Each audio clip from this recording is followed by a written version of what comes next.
I'll give you a nickel. You can figure it out. Got it.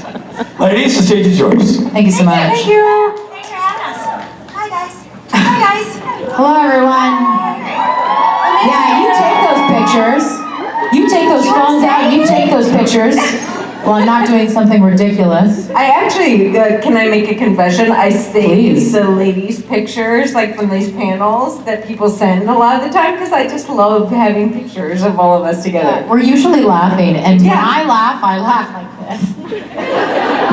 So less flattering pictures of me, but at least I know I was having a good time. I feel like I often look constipated in a lot of the pictures. What does constipated look like? Well, because I'm always like this. Oh, pushing. You know what, Rach? You're not wrong. You are not wrong. What's great is everyone knows what I'm talking about. Like, yeah, that seems to be my go-to laugh pose. Yeah. I'm not thinking about it. Pooping or laughing? It's a new meme. Pooping or laughing? Let's see what we can meme this weekend with that. Yeah. Pooping or laughing? It's a challenge. Yeah. Bring it. Did you guys think you were going to ask questions today? No, we're going to talk about I poop was faces. saying to Sam too, like we don't get enough time together, so this is kind of like our hangout time. That's true. So, you know, That's we very just true. do it in front of people. So, yeah, true. Yeah, it's true. Hi. Oh, what? Hello, Marna. Yes. Feel free to ask a question. Who wants a though. question? We may or may not actually answer it. Okay, she wants to ask something. answer, and then we'll just That's divert right. how we. Hi. What's your name? Where are you from? What do you want? Lisa, and I'm from Iowa, and I want to ask Kim how she's doing. She didn't really address it yesterday. You had an injury not that long ago. You were walking with a walker on Twitter. I was wondering how you were doing. Is that working? It is working. It's working. Yes. I broke 4 non-essential bones in my back in January. Question, are there really non-essential bones in your back? You know, that was my question too, but I was on the phone, apparently very loudly, in my hospital bed and said, well, apparently I broke my back, and the neurosurgeon came in and he's like, you did not break your back, you broke your transverse process on 4 of your vertebrae. I was like, but they're in my back, right? So you're not lying. I'm confused with the whole, I'm not a doctor. But she is a scientist. But I am a scientist, and that's my back. I'm much better, thank you, and back on the horse, and I have not fallen off since. I don't plan on it. She was literally, Kim and I went for a hike, like less than a week after, and I had been talking to you, and I was like, I was hanging out with Kim today, and she's like, how is she? Can she get out of bed? And I was like, I don't know if I should tell Sam that Kim and I went for, I feel like I get in trouble for that. Sam came over when it was 2 days, when I wasn't supposed to be out of the hospital, but I did. I literally had one of those moments where I was like, I have to leave the hospital now, and I'm leaving now. I was like, if I can get out of this bed, I'm leaving the hospital. And I did, so I did. But Sam came over the day after that and bedazzled my back brace. And I came over and I saw Travis, Kim's husband. I came over and I called her neighbor, who she has introduced me to and I now harass on the regular, and went, I want to drop stuff off for Kim, but I know if I see her, she'll be like, what are you doing? What's going on? Let's hang out. And I just wanted her to rest, and I knew she wouldn't rest, so I literally went over to her house like a freaking ninja and was like, here's treats! And then she texted me before I was like half a block away. She's like, what are you doing? Get over here, come back, I'm fine, Sam's here. Yeah, Kim, Two Kim's things not I want to winning ask. One, how much does Kim rock that she's already like riding the horse again? Can we just like applaud that? That's just crazy. No, it's awesome. And she does it safely. Yes. You are not, I'm making it sound like she's crazy, but she's very careful. Yeah. You're crazy different ways, as we all are. No, and you also process this stuff. It's not like you're being dishonest and just ignoring the trauma. It's like you process it and you get back on the horse and confront it. So I just like, I'm in such admiration. The other point I want to make is, where did this rumor that women are like weak and like I don't know, react badly to pain or whatever ever come from? Men. Because it's Men who are jealous that a women fault. are able to push humans out of our vaginas. Yes, yeah. That being said, I was unable to push a human out of my vagina. It got yanked from my abdomen. But yes, there's No, nothing more. because I remember many years ago I was run over by a car. You know. No big deal, guys. No big deal. But I love you just toss that out there. I had multiple compound fractures, so there was like bones sticking out every which way. But I had Doc Martens on because it was the '90s, and that's how you do it. And the EMT people came over, and they were like, "Okay, so I think you maybe sprained your ankle," and I was like, "No, I think it's broken." And they were like, no, you'd be in a lot more pain. I'm like, no, I'm in a lot of pain. But because I wasn't crying, they didn't believe me. They pulled that shoe off, which they're not supposed to do. And I just hear, oh, fuck. And then they forgot to give me painkillers. They forgot because they were so freaked out. And so it was like a couple hours in, and I was getting an x-ray, and someone, like one of the female nurses looked in my eyes and kind of like clocked how much pain I was in, and she was like, "Did they give you a painkiller?" And I'm like, no. But again, it's just, my point is that there's this weird assumption, even within the medical community, that if you're a woman, you would be like screaming and crying if you're in pain. It's like, no, I think we're pretty freaking tough. So, Well, I think a lot of women are used to screaming and crying and not having any shit change, so we're saving our breath to get shit done ourselves. Nice. So Kim's back is fine, thank you. Yes. Hello.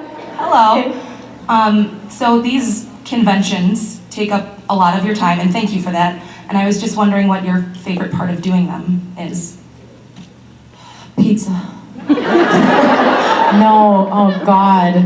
Oh, I just had Switzerland's worth of pizza cheese last night. This one's pretty good. I don't, What's your favorite part? I know, I heard the question. Why don't you shut up? Do you want her to ask it again? Shut your pretty mouth, Sam Smith.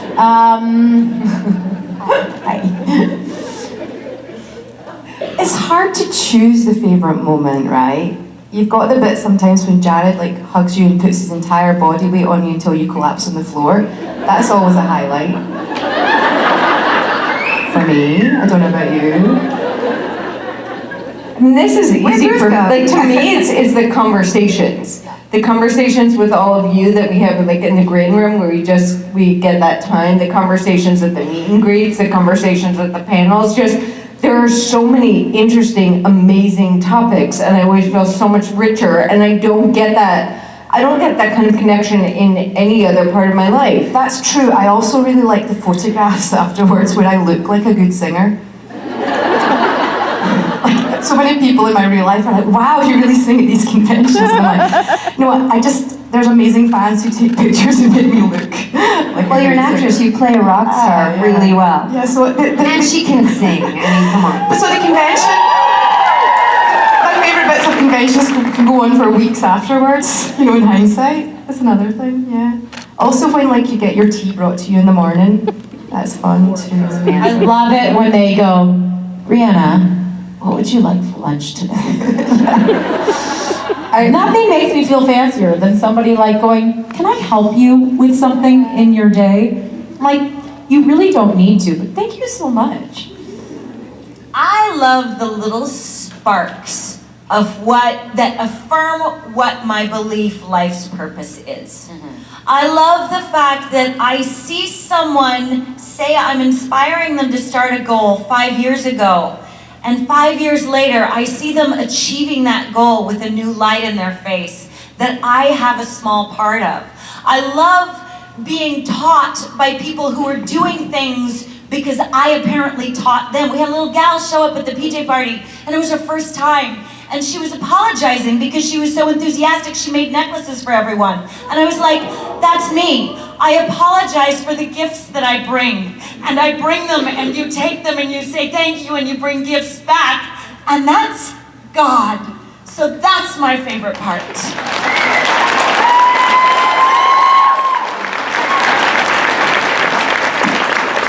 And crying in panels. I feel like you haven't done that in a long time. That was overdue. That would be really Proud of you, girl. That's one of my favorite parts. Watching Kim cry. Watching Kim.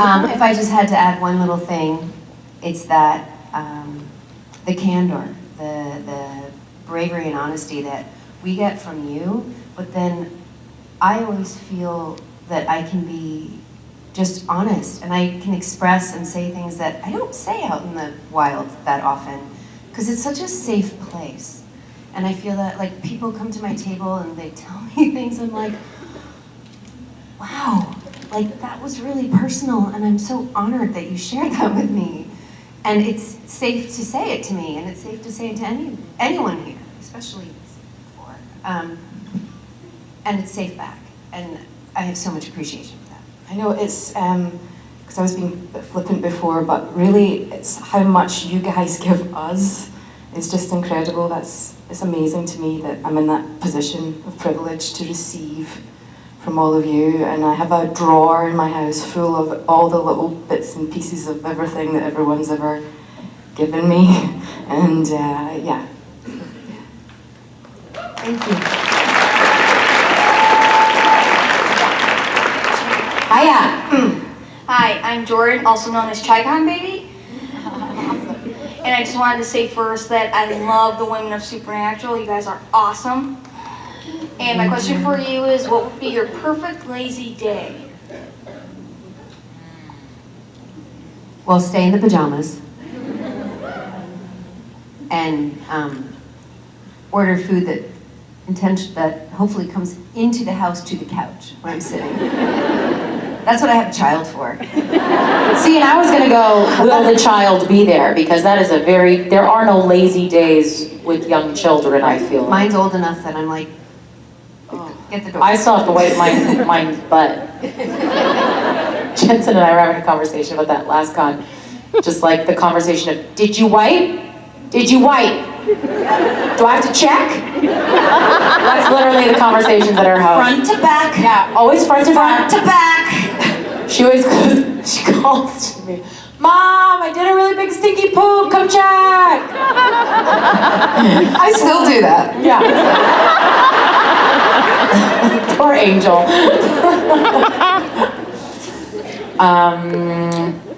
What was the question? What's your lazy day? I'm too lazy to answer. Day. So, if I did not have the responsibility of a child,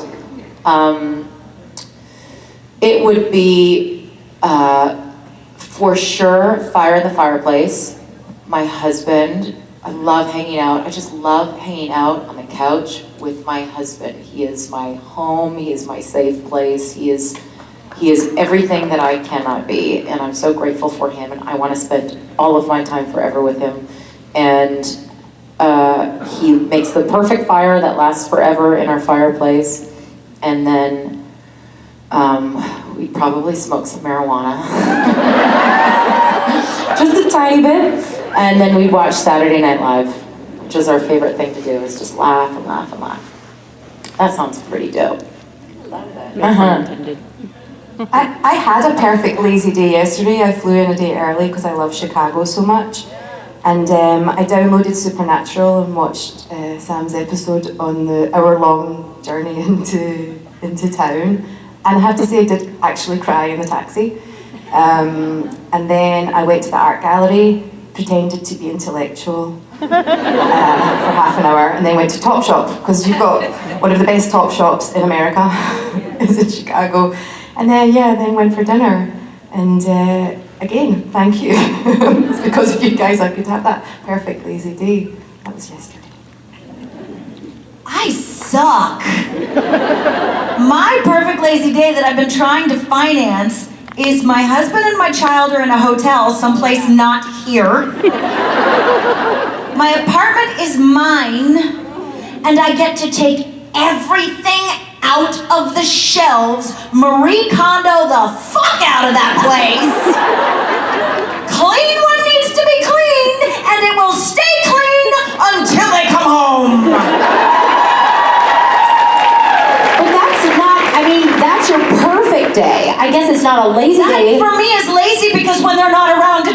feel like work. Exactly. And because we had this conversation this week, that's why I bring this up, is because a perfect day is sometimes the thing that seems out of reach, right?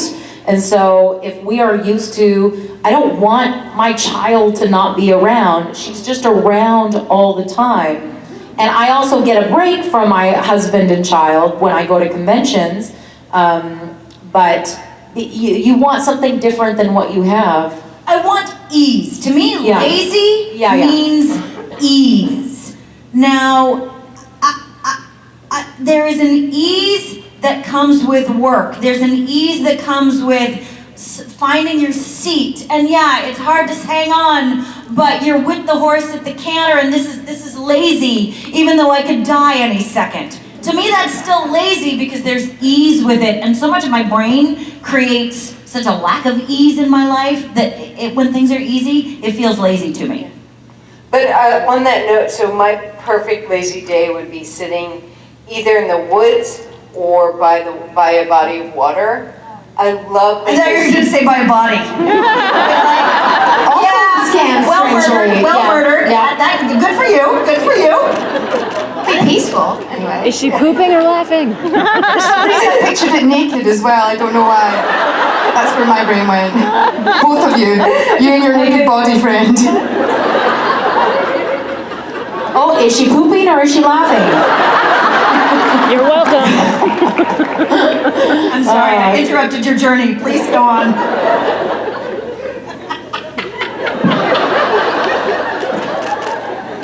She's definitely pooping. We got her. She's definitely pooping. Okay, yes. It just doesn't feel as peaceful anymore. I've stolen your dream. The thing is, a dead body is really peaceful, though. It's really, I relax. Literally as peaceful as you can get. Let's revisit. Hold on a second, because I was listening and it does matter to me. So I just killed someone. No, that's Amazing. my peaceful world, not yours. That's my lazy day. Your lazy day is by yourself, either in the woods, or next to a body of water. Yeah, but you say by yourself, but like when you were saying something that is a little different or unattainable, I actually do that. It's one of my favorite things to do, is just like go to a peaceful, nature spot and sit there on my own. But I actually have never shared that with someone. Like, I always feel like if I'm with a person, I want to be engaged and on, but it never feels lazy. Like, it always feels active. But I feel like maybe there is like one human out in the world that I could sit and actually like take in that moment and not have to do anything. Does that make sense? So I'm like, I want that. So, being in love. Yeah, I would like that sometime. Yeah. Maybe when I'm like 85, it'll happen. What was the question? I think we did it. Oh, yeah, we did it. We actually got there. Fuck yeah. Yay. Yeah. I don't know, I pooped and killed people and stuff. I mean, we knew you had it in you. Thanks. Literally. Thanks, Rob. Hola. Okay, so I was wondering what character on the show is your favorite character and why? It can be like personality or whatever you really like about a specific character that's not your own. Oh, bugger. That was a convenient little caveat. Yeah, god damn you. Great answer. I was gonna say my character because I get paid to play her. I really like Garth. I don't know, I have a lot of favorites, DJ calls, but Mr. Fizzle's goes with Garth, so that's kind of a 2-in-1 favorite character. I pick Ash. Just because when was Chad on in like the first or second season, right? And I remember I started watching Supernatural when I got called back to do, when I got pinned to do my second episode, Hibbing with Kim, and I had just had my baby. And so I was just up a lot, so I was watching all of the episodes together. I know that sounds like a good idea, but no. But I remember his character made me laugh so hard with his mullet. Anyway, there aren't that many comedic characters on Supernatural, so I think that would be fun to play. I'm going to go ahead and say Death. And I would love to play Death myself in a different show, in a different way. I just think and what Lisa does with it and what Julian did with it before, it's deadly. See what I did there? That was like a mum pun, and I'm not even a mum. I love Cass as a character. Like I've always felt like that kind of outsider, slightly alien, like observing thing, trying to figure out the humaning. You too? Yeah. Aww. So I like that. I like it. I love the character of, it was, I'd say, I always mess up the pronunciation. Is it Eileen or Aline? Eileen. And by the way, Shoshana, I was texting with her, she says hi to everyone, so, yeah. She's fucking killing it. Killing it. I think Charlie.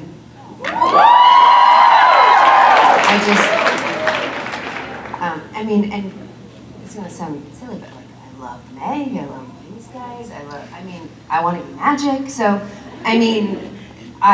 it's really hard to choose. I loved, like, little characters along the way that are, even just in one episode here and there.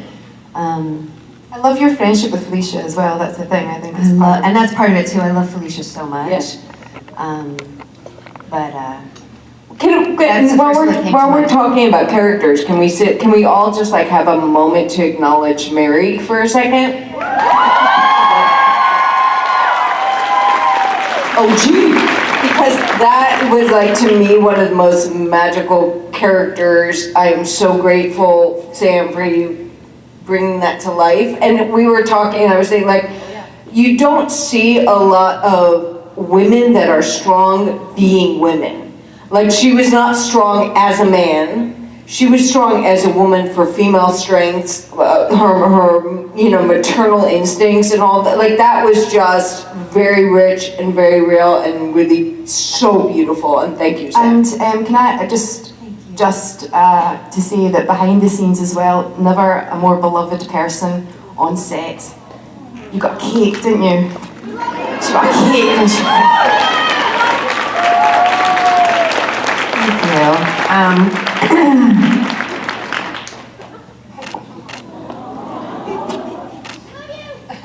Guys, damn it. Thank you. I can't talk right now.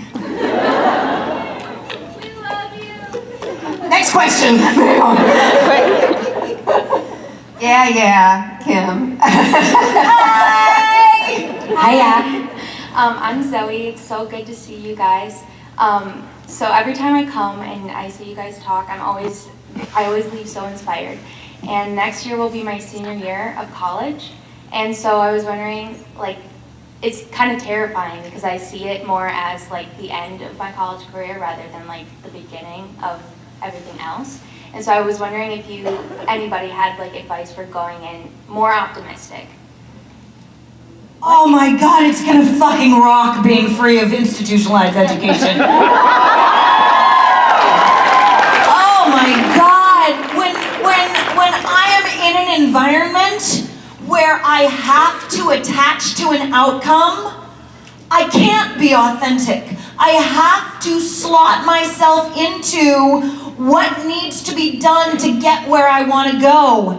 And as soon as I am free of that environment, I get to ask myself, who can I be to be happy here now? And I am so excited for you to finally experience that.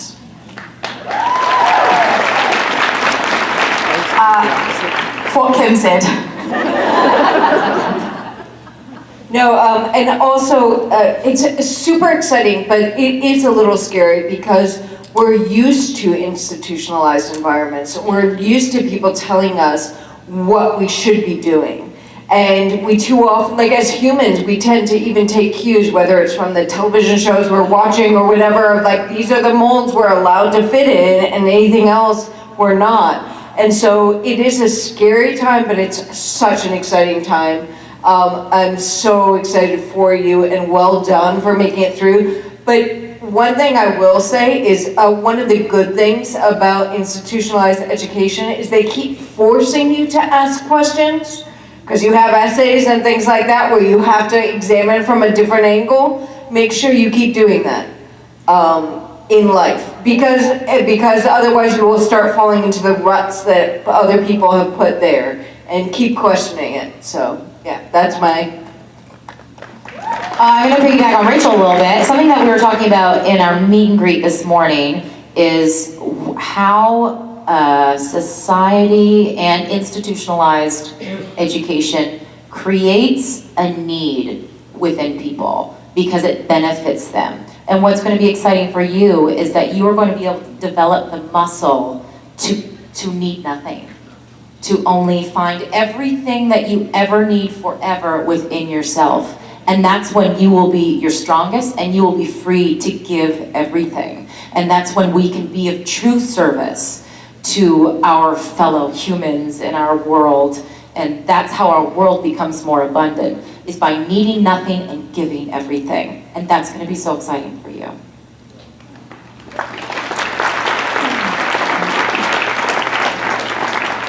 All I would say is that these changes are thrust upon us, and oftentimes they're not our choice. Things end, sometimes. But the more you embrace the fear, the more you pull back from it, the less you will embrace the opportunity. I mean, things end, everything will end, and college by definition ends. Ideally. I mean, I think there's some people that are permanent students. I went back an extra time. I'm on a 7-year plan. But if you charge forward instead, and break the tape at the end of the race, you will derive so much more joy and excitement for it, going through it with energy rather than pushing against it. If you're being afraid is normal, but you just have to do it anyway, and that's courage. Just seeing you standing there, you have everything it takes. Yeah, she doesn't You're look already scared to okay. me. I don't know. You're going to be fabulous. Thank you. Hi. So I just have to start by saying your guys' panels are always my favorite. I love coming to your panels because you're just so inspiring and such amazing people, and I always get really emotional. So yeah, there's that. Who gets emotional? Not us, just you. Not us. We're fine up here. It's all okay.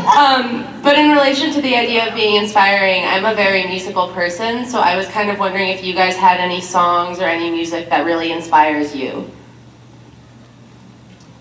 To do what? Lots of drive fast inspirational music. Get down, get down. I guess just kind of things that you think have really, songs that might have really good messages that inspire you to keep going, inspire you to be the people you are. Billy and I always have a thread going, a music thread of what about this song? What about this song? He's introduced me to so much music. Some of which I knew, and some of which I was I can't sing that. And he's like, yes, you can. And he encourages me that way. He sent me recently a Pink song. And I can't, fuck my face. I don't know that one. I'm not familiar with it. But yeah, that sounds like Saturday Night Special Ideal. Can they play that on the radio? Who's a big Pink fan? Who's a really big Pink fan? Okay, what is the song? What? No, it's a slow song where it's just her in black and white and a white tank top. What? Glitter in No. the air. No. No, I can't think of it. Okay, now you're saying all these songs. I'm gonna save you. No, I don't know, because I don't know the answer. I'll figure it out. That Pink song. I'm gonna do it similar. One, I rotate, so absolutely music motivates me all the time, and I'm always using different songs, but I find they kind of run out. I'm one of those people, I keep going to the same song until I'm like, oh, this doesn't work anymore, and then I find a new one. And I just stumbled on and have been listening to recently. It's a Sia song, and I think it's Never Give Up. It's from the Lion soundtrack. Okay, and that's been doing it recently, but there's so many good ones, but as I say, it's like I feel like I wear them out. I have 3. Oh, fuck you, I'm not even gonna try not to. How far I'll go for my daughter, because she has no idea how Moana she is. And she loves that song, and it breaks my heart to hear her sing it, because she's gonna go. And I hope she comes back. Where Have You Been? For my husband. Do you know that song? Look it up, it'll mess you up. It's a beautiful love story that when they see each other, where have you been? I've looked for you forever and a day. And then they get married, and where have you been? I lost you. And then in their old age, they're being kept on separate floors of the old age home, and they finally put them in the same room. And where have you been? That's my husband and I.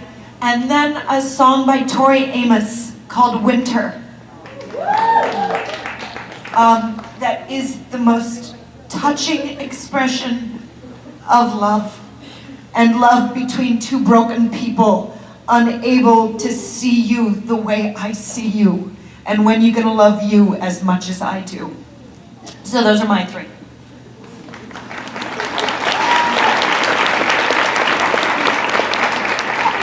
I have to be really careful listening to music. If my heart is sore at all, I can't actually listen to music. One of my friends listens to music to make themselves sadder. I can't do that. I can't. I just can't. I think it's so. Music is so evocative. So saying that, I got stuck in the 90s. I really did. And I'll put on Roachford. I'll put on shit like that. I also will listen to Titanium when I need to, because I think by now we all are fucking bulletproof. If you've lived past the age of 5, you are titanium in this lifetime. Yes. I wish I could sing it. I could pretend. I could look like I could sing it. I can sing it in the car. Yeah, in the car. What about myself? I'm not a musical person per se. I sometimes listen to music in the car or whatever. And at the gym, I recently discovered that I like the old lady station on the radio. I do too, because I know all the words. I was like, oh, this is a great station. They're playing all these songs I know and they make me happy, and blah, blah, blah. And I'm like, oh God, it's like Ghost 101. I'm like, Positive vibes Jesus. and AARP membership. I was gonna say, yeah, just listen to which ads they play, and I'm like, oh dear God. So old people music. Yeah, From like the 90s, people. I love the 90s, it's great The music. or the 80s. I do have to say in my will, because when you buy a house, you have to write a will and shit. I cried. Did you leave it to me? I left you something. What? One of my sparkly tops. Stop it! The crown. So in my will, I have it that I want people to wear bright colours, drink pink champagne, and Dean Martin, Everybody Loves Somebody Sometime, to play. That song, Dean Martin knocked the Beatles off #1. It was that crossover of time, old ladies, the songs that you're saying. And everybody does love somebody sometime, and I think that's what keeps the human race going. I thought of the song. Can you sing it? Can you sing it? I don't know the words. Sing it. If I had the lyrics, I would sing it. Sing it. It's Wild Hearts Can't Be Broken. You know it? It's so good. If I had the lyrics, I would sing it. But it's Billy sent it to me after a particular conversation, and he was like, "This is incredible." But Pink, what she does is she starts here and then fucking goes up the octave, because her voice is unfucking believable. She's such an underrated artist. But I love a good song that reminds me of my truth.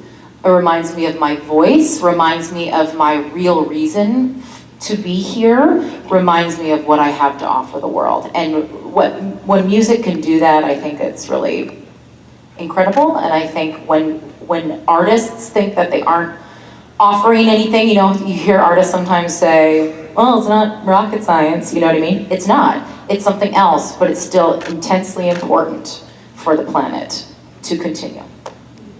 Yes.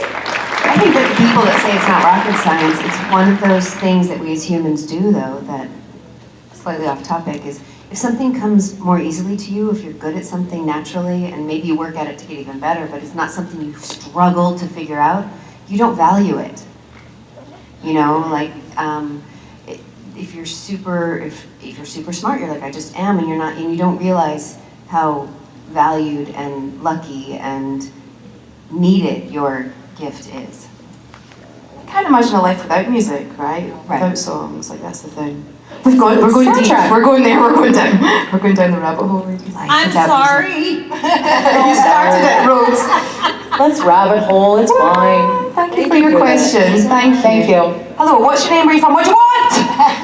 My name's Taylor, I'm from Cincinnati. And first of all, just like really quick, like Ruth, I think your voice is like the most soothing thing in the world. And Sam, like I got your autograph yesterday, and seeing your smile up close, it's like sugar and spice and everything nice. And so my question is that like most of you guys play moms on Supernatural, and what could, like if you could consequence-free, like say anything to Chuck about how he's treated all of his kids, like what would you say? Because like even Rowena, she wasn't a great mom to Crowley, but she at least owned up to it. Chuck acts like it's everyone else's fault. I would say naughty.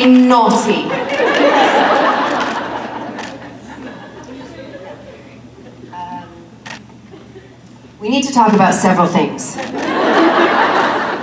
would be a long conversation.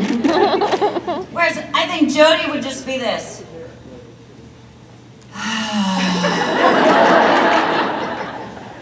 I think Donna would say, pass the soup. Well, and it's interesting because Meg is very far from a mother. So I don't know that she'd have parenting advice specifically, but I love the fact that she was kind of unwaveringly loyal. And I think that's one thing she would have like a problem with Chuck was like, he's a little bit fickle. And like he didn't stick to his guns on stuff, and like she really put her money where her mouth was. Like if she decided something, she stuck by it, and I think that would be her big point that she'd want to make with him. He's in so much trouble. Yeah. Anyways, thank you. Thank you for your question. Thank you. Hi.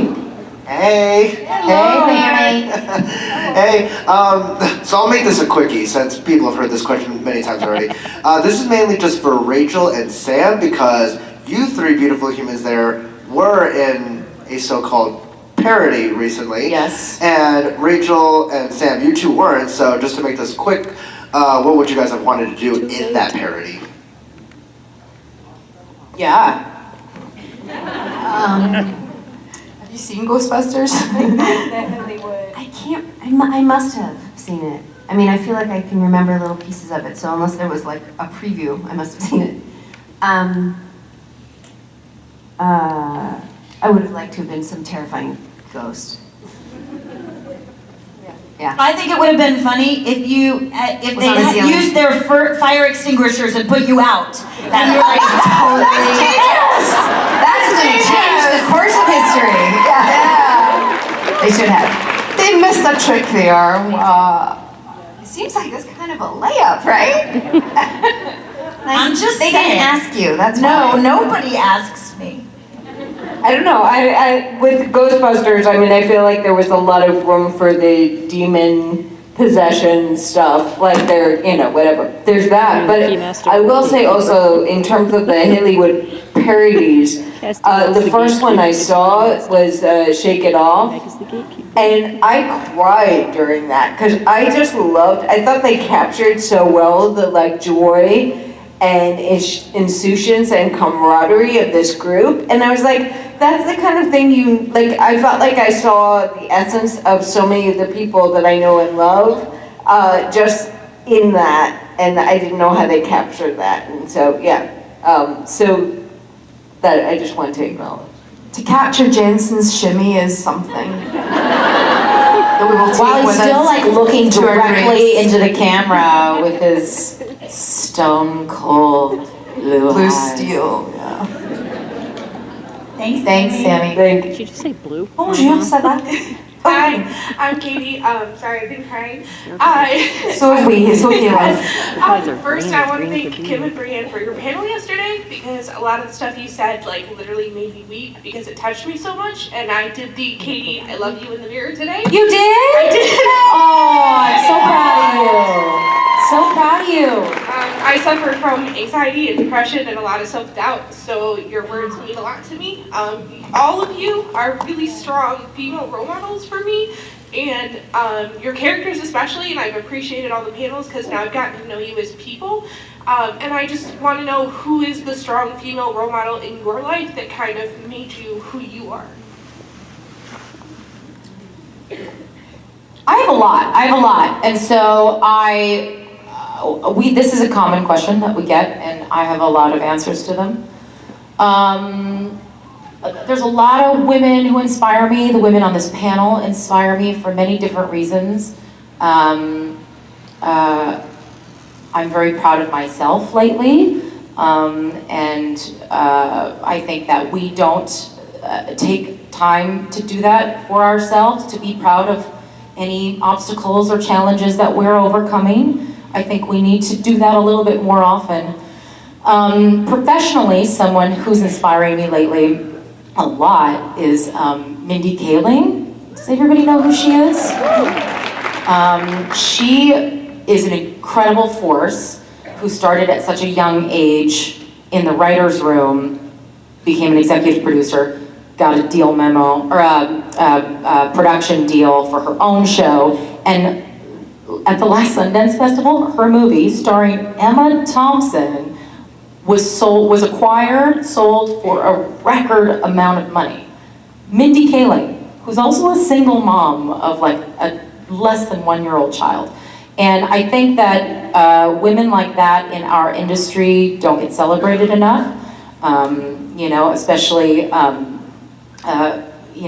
the diversity that is coming through finally in the landscape of media, and I like to see women of power like that grow. Also, I love that the famous thing about Mindy Kaling is that she's a bitch.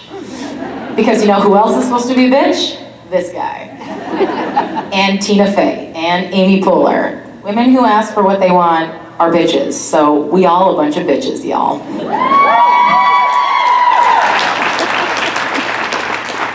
I want to kind of like acknowledge, I'm just thinking about it in this moment, I'm like, I want to acknowledge equality more than any individual, which is the willingness to truly be brave enough to be yourself.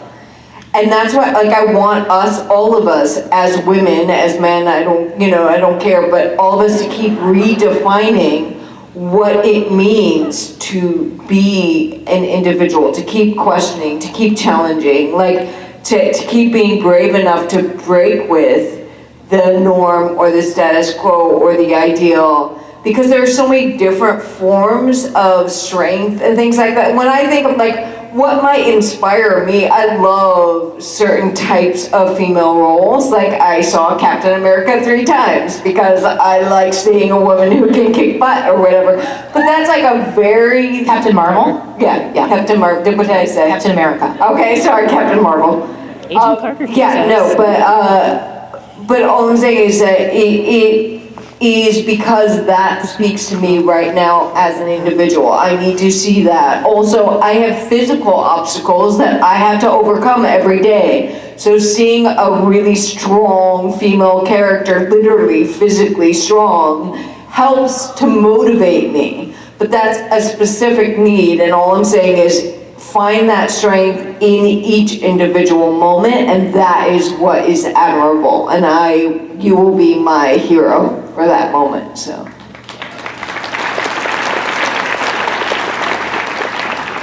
I have recently, even more than ever, become aware of how much privilege I have and how easy things are for me that are not easy for so many of my fellow women. Oh my God, it is teary morning. I've had too much caffeine. So just like, let me do the crying. You can just listen. You're not obligated to meet me in my emotional space.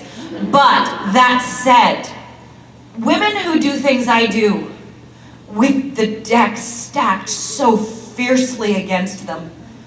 And I remember my daughter and I go hang out at a cat shelter for the fuck of it. because we're playing with cats and we're helping socialize them.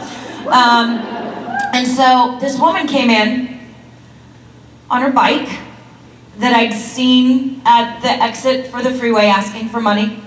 And she came in with her money to the shelter and she said, "May I buy some cat food?" And they were like, this isn't, she said, "I know, but my boyfriend doesn't know I still have my cat and doesn't know I'm spending my money on the food. So I came here in hopes that you could help me." She doesn't have a fucking home. And she's feeding her cat. How lucky am I that I get to do that? And how fucking strong is she that she's like, "No, this is what my heart is telling me to do." And she is still doing it. So everyone, every single human, gender aside, who for 1 second says, "I can't do this," and does it anyway because their heart knows that's what they want to do, fuck yes! And I want to do everything I can to make your life easier because you have inspired me to appreciate what I've been given. So that's who inspires me today.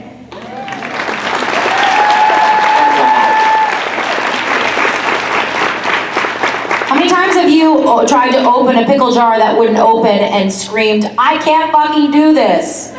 And then the Tap it pickle on the jar counter. just fucking opened. So just keep doing it. Because I struggle with jars. I struggle with lids on and off. I spilled my juice in my bag yesterday because I can't seem to put a lid back on anything ever. And I can't get them off either. So what I do, I learned this trick where you thump the jar off of the... You hit it with a knife. Yeah, you whack it without smashing it. That's just a little extra for you. We admire women who open pickle jars by themselves. I just love the idea of saying I can't do something while you're actually doing it. So just remember that when you think I can't do it, before you do something, go, I'm going to try to do it. Then say I can't do it, and then it's too late, you're already doing it. So it's sort of like admitting your fear, right? You're like, "I'm afraid, okay, I'm good." Yeah, like when my first Saturday night special I saw, I said, "I will never do that." You fuckers made me do it. Saturday night special. Sorry, women who inspire me, really, I feel like I've been really lucky in my life with female mentors. And it is bullshit, this thing about women don't help each other. It's absolute bullshit. Some of the strongest mentors in my life have been women who have consciously helped me. Older women, I've been so lucky. And I'm going to say, I never do it, but I'm going to, and Go, Ruth, go. I'm going to say my mum. Because we can have such complicated relationships with our parents, much more complicated than with our grandparents or with our friends. So my mum. She is a force. I can second that, I've met her. Sometimes when I don't know how far I can go with Rowena, I just think, what would Fiona do? That's my answer.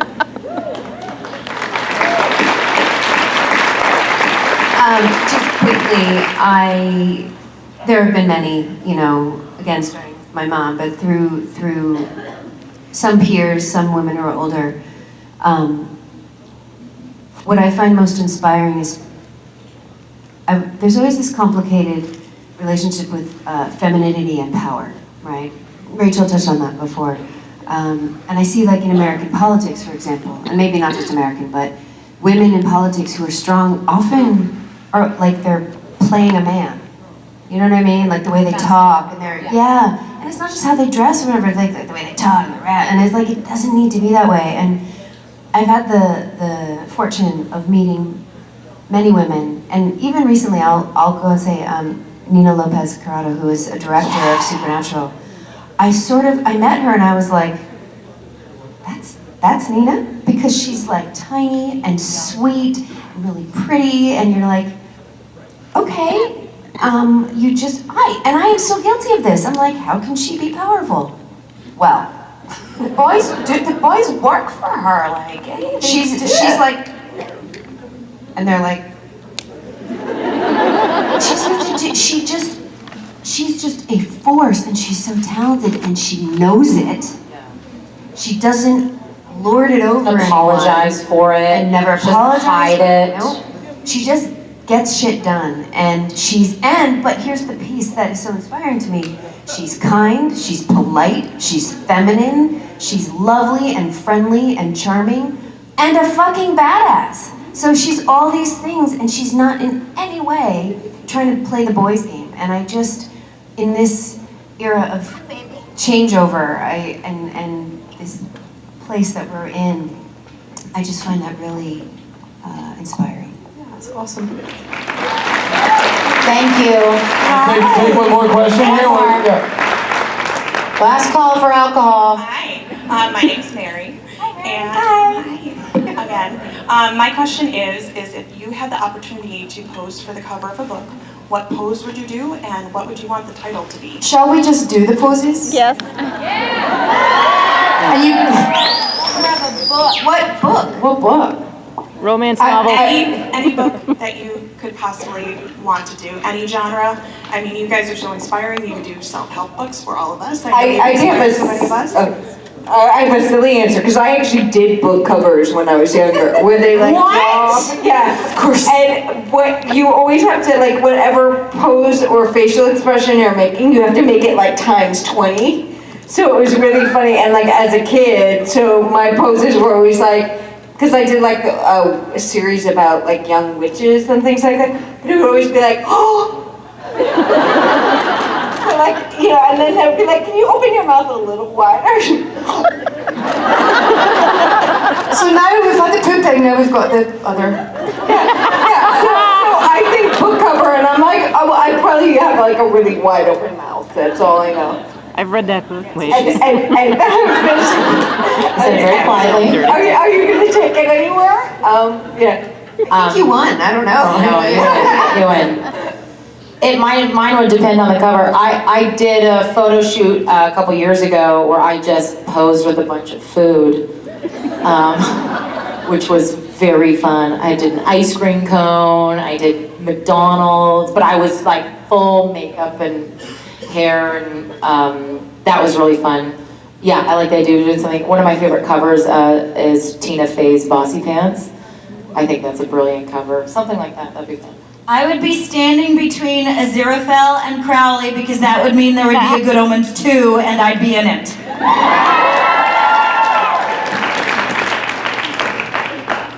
I mean, I think I'd have to go like romance novel on a horse, like riding through a field or something. With a cape. I need to have a cape. A cloak. You're laughing because it's true. Yeah. I see, I want to be like a fantasy novel, like badass, like warrior princess or something. That'd be really cool. We'll have to make that happen. It's easy. My mind is completely blank, so I'm just going to do a pose, and then we'll have to write the book. There she goes. The Scottish splits, they call that. Ladies and gentlemen, Ruth, Connell, Sam Smith, Briana, Buckmaster, Kim Rhodes, and Rachel. All five of them. We can make it if we try. Just the five of us. All of them on one book. You and I. Just the five of us. What's the book called, Robbie? Building castles in the sky. Just the five of us. Five of them building castles. You and I. Oh, five of them on a book about building castles in the sky. Ladies and gentlemen, what's coming up next? Well, it's autographs, and it's auction. Auctioning all stuff and signing stuff. The A's, the double A, the auction and autograph. Are we auctioning autographs? I doubt it. It doesn't sound like something we do. I stumped you. But how the heck do I know, Robbie? That would involve reading the program, and you know damn well we don't do that.